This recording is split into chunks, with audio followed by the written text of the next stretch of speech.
Hello and welcome to the Essex Boys Murder Case Part 44.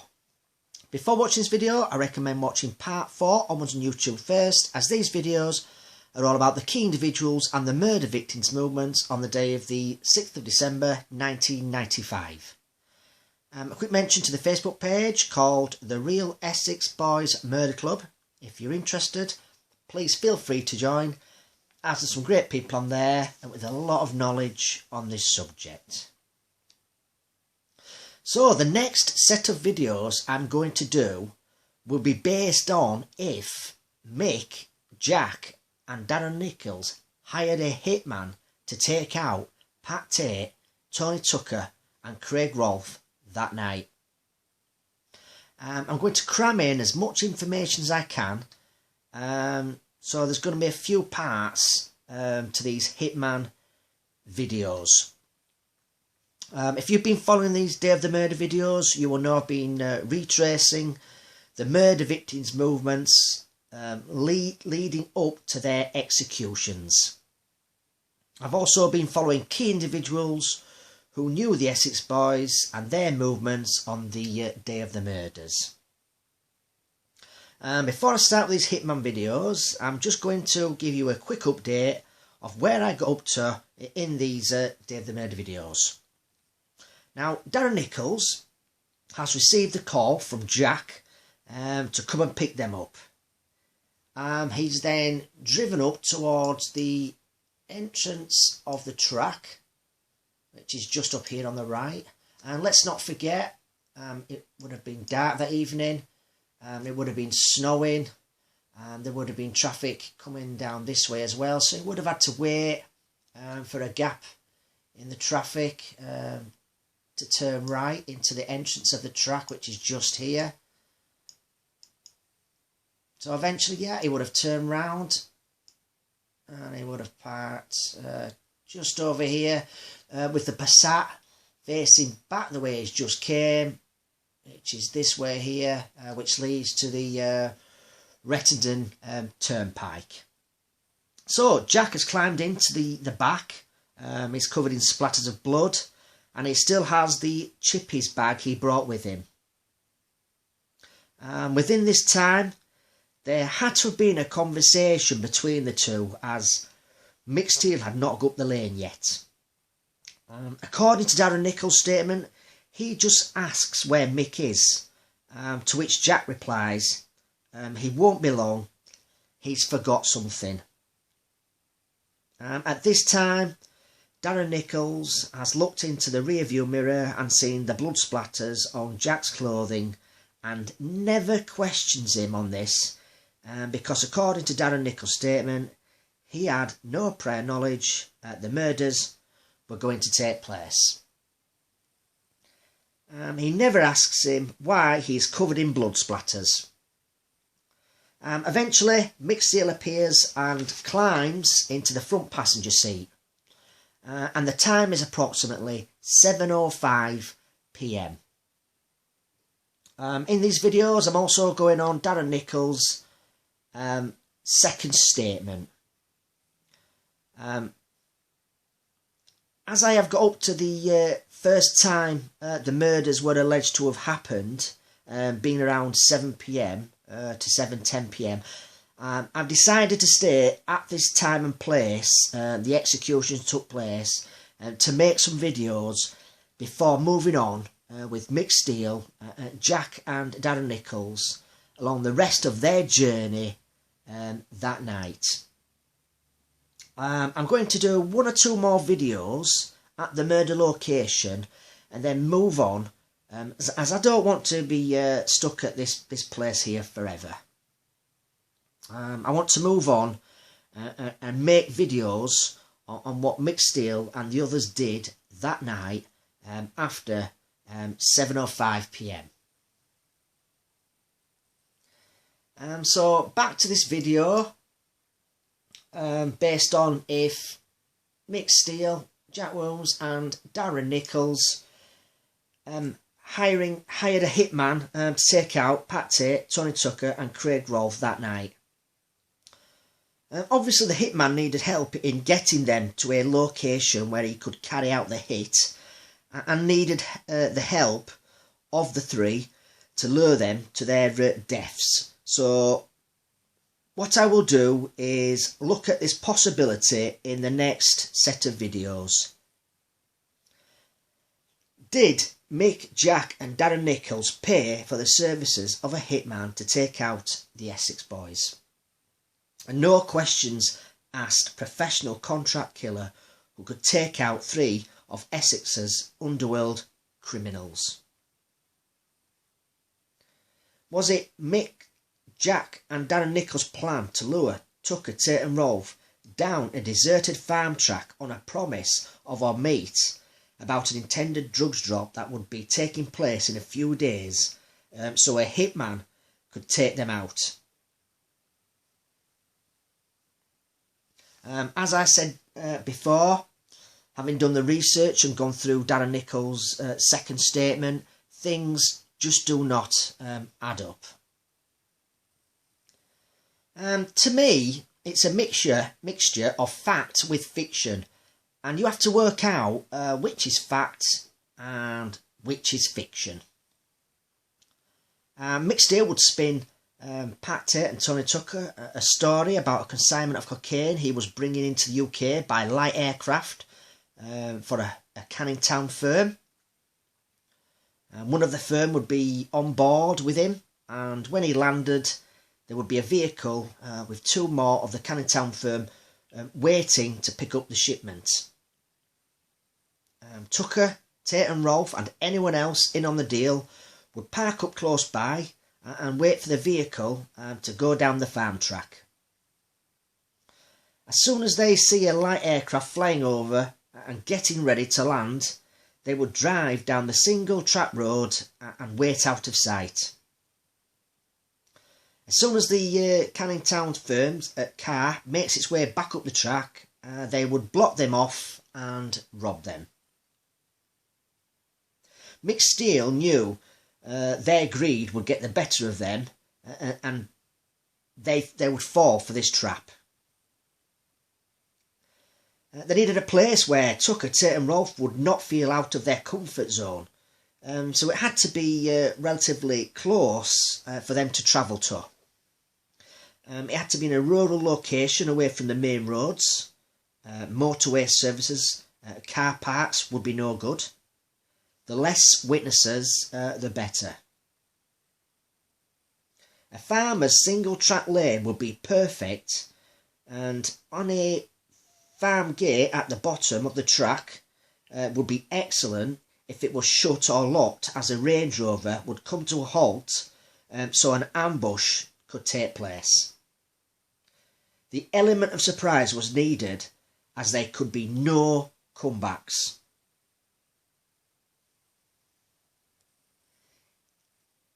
In order to get the Essex boys down the track that night, someone had to go with them to guide them to the chosen location. It had to be someone they knew and trusted and had worked with before. In phone log evidence, it showed Mick Steele is in constant contact with Pat Tate and Tony Tucker days leading up to and on the day of the murders. There's no phone log evidence of Darren Nichols or Jack Williams in contact with them. I mean, Pat Tate was fuming with Darren Nichols over the dud cannabis fiasco and was pressuring Mick Steele into passing on his address and phone number, but Mick Steele wouldn't, and he said he would sort the problem out for Pat Tate instead. Jack, he only knew Pat Tate through their time in prison, through Mick Steele, so he would be no good. It had to be Mick Steele that lured them to the village of Rettendon and down the farm track that night.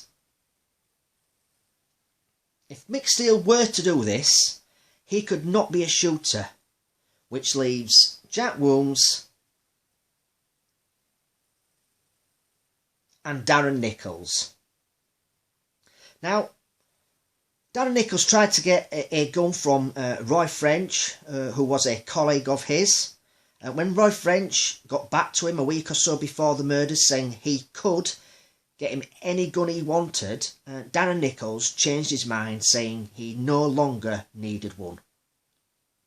Did he bottle it? It was getting close for when the murders would take place. Reconnaissance trips had been done to make sure that the plan would be carried out, to make sure the Essex boys will soon be taken out of the game for good. Darren Nichols has now been told by Roy French it is possible he can purchase a gun for him. If he goes ahead and purchases a firearm and tells the others there's no backing out, he's got to play his part in the executions, the Essex boys, with the firearm. The reality has sunk in that he's about to murder someone in cold blood. His bottle goes and devises a plan to tell them at the last minute he cannot get hold of a firearm, but he will be the getaway driver. So this leaves Jack. He owned 2 unlicensed shotguns. He couldn't get a licence for firearms due to him having spent time in prison. Could he have carried out the murders on his own? As far as we know, none of them had ever killed anyone. Jack was in prison for car fraud, Mick Steele for drug smuggling, and Darren Nichols for dealing in counterfeit money. Did these 3 pay for a contract killer to carry out the murders? Jack had links to the notorious East End crime family, the Bowers. I've read it somewhere, I'm not quite sure, that he's related to the Bowers.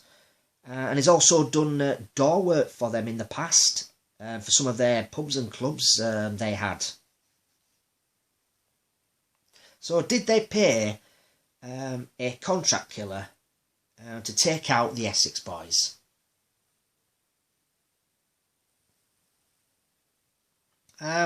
This is the Peacock Gym in the East End of London, owned and ran by the Bowers crime family.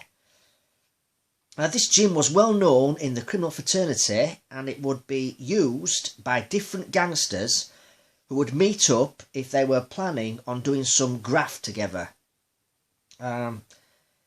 This could be from, say, a firm that were planning an armed robbery or hijacking a lorry full of goods that had arrived in the country.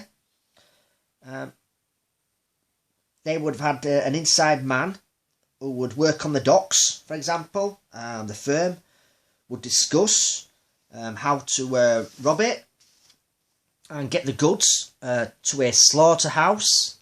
If you don't know what a slaughterhouse is, it's a place to hide the goods until the police were no longer looking for the load. Then they would go to the slaughterhouse and divvy it up. What they mean by divvying it up is share out the loot between themselves. Now, other criminals would meet up at the Peacock's Gym to discuss big drug shipments that would be smuggled into the country. 2 firms could meet up to rob another firm of their large shipment of drugs. You would have to say 2 villains who know about a large amount of cannabis being brought into the UK from Morocco via Spain, but they would need muscle to hire in order to rob the drug shipments from other firms and have a great place to meet muscle for hire. And it would be at the Peacock Gym. And the Peacock Gym is a neutral place for known villains to meet up and discuss business. The Bowers would act as a third party. They would introduce villains, have a table ready for them to sit down and discuss upcoming business.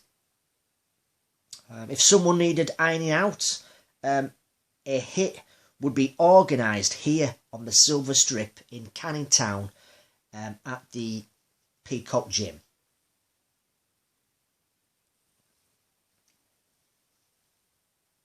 So the Bowers crime family were and still are feared and respected in the criminal underworld. The Peacock Gym was a safe house for fellow gangsters to discuss their criminality. A neutral place with no fallouts. This was not allowed at the Peacock Gym. Also, no drugs, guns or divvy-ups were allowed at the gym. The Bowers were very strict on this. The Bowers themselves owned a lock-up not too far from the gym where they would keep their own goods from lorry hijacks done by their own firm. The lock-up, it was not in their name, so nothing could be traced back to them, as they had registered it in fake business names. So yeah, there was no, you couldn't trace it back to the Bowers if it was found. No divvy-ups or their own criminal activities would not be done at their gym. They were adamant and strict on this. And they also ran the gym as a legitimate business. Most of you will have heard of Jimmy Holmes, who was part of the Hunt Syndicate and a top East End villain. If you've not read his book, please go out and buy it. It really is worth the read. It's called Judas Pig, and it's all about the life as a top gangster in the 80s and 90s with the Hunts from Canning Town. It's an absolute excellent book. One of the best books I've ever read, I must say. Now, Jimmy Holmes mentions using the Peacock's Gym in the past, where he and his associates would meet up. They'd meet up there to discuss business with fellow criminals. So, did Mick, Jack and Darren Nichols arrange to meet a hitman with the help of the Bowers? Did they turn up at this gym, meet the Bowers here that they had found for this particular job?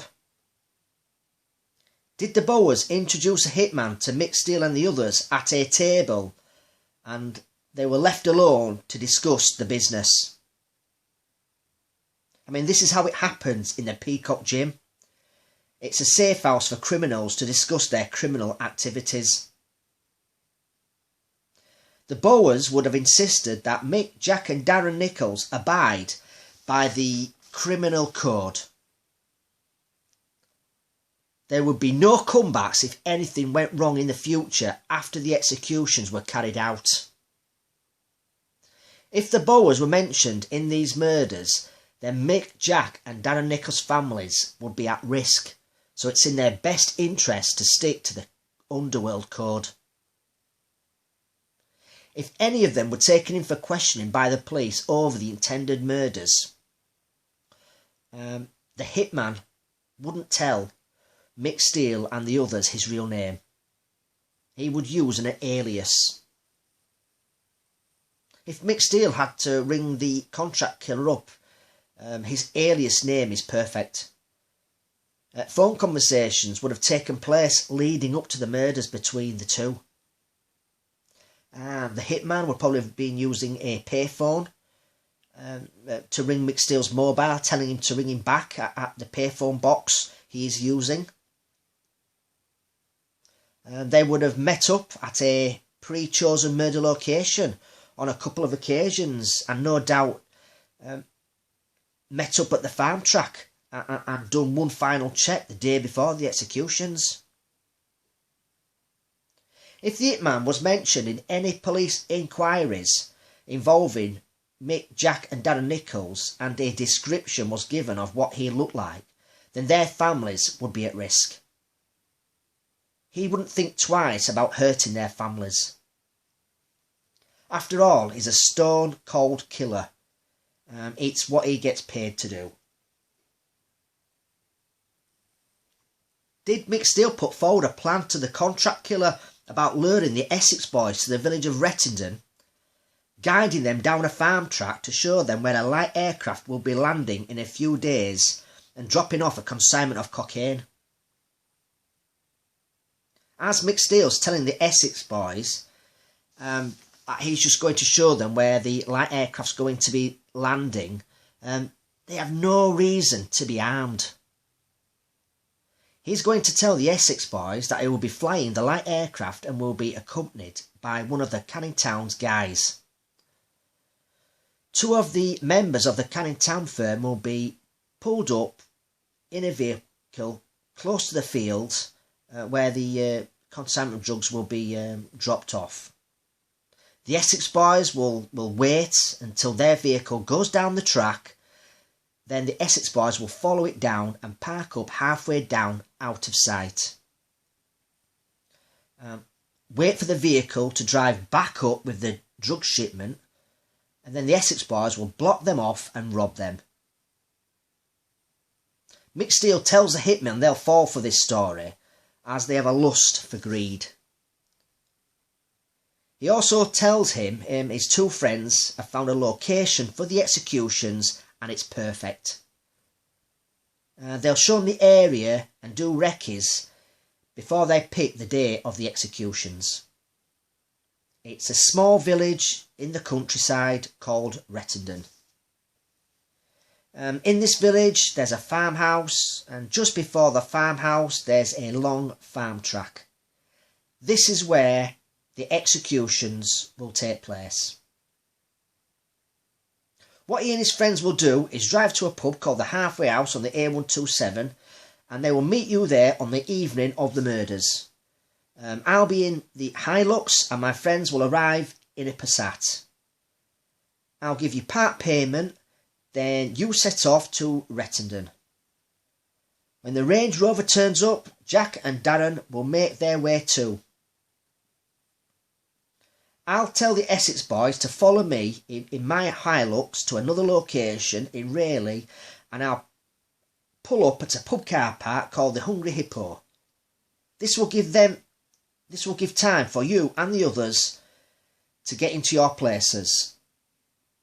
You can park up close by and walk down the farm track. When you get to the 5-bar gate, check and make sure it's not been left open. If it's shut, then lie in wait in some nearby bushes to the right. My mate Darren will drop my other mate Jack off at the top of the lane. He'll walk down and join you. He has a shotgun and he will bring it with him just in case anything goes wrong and you need help, as there's 3 of them, maybe 4. When Jack gets there, I'll be about 5 or 10 minutes. And when the Range Rover turns up and goes down the track, it will pull up at the gate. I'll tell them I'll open the gate. And when I get out of the Range Rover, I'll leave the back passenger door open. I will be sat closest to the bushes where you will be hiding. That's your cue to sneak up and begin the executions, and Jack will cover you. After you've done the executions and taken them out, I will pay you the rest of your money. I'll get a lift off my mates to where my Hilux will be parked, and you can set off to your vehicle that you've parked close by. Our paths will never cross again, and there will be no comebacks, as we don't want anything to happen to our families. Was this Mick Steele's plan with the contract killer? So that's it for part 1 of these Hitman videos, and in the next one I will discuss if the Hitman did his own final checks a day or so before the murders.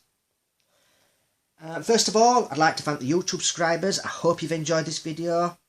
Remember, I don't post my videos on the Facebook group until about a week after I've uploaded it on the YouTube channel, so you get to see it first.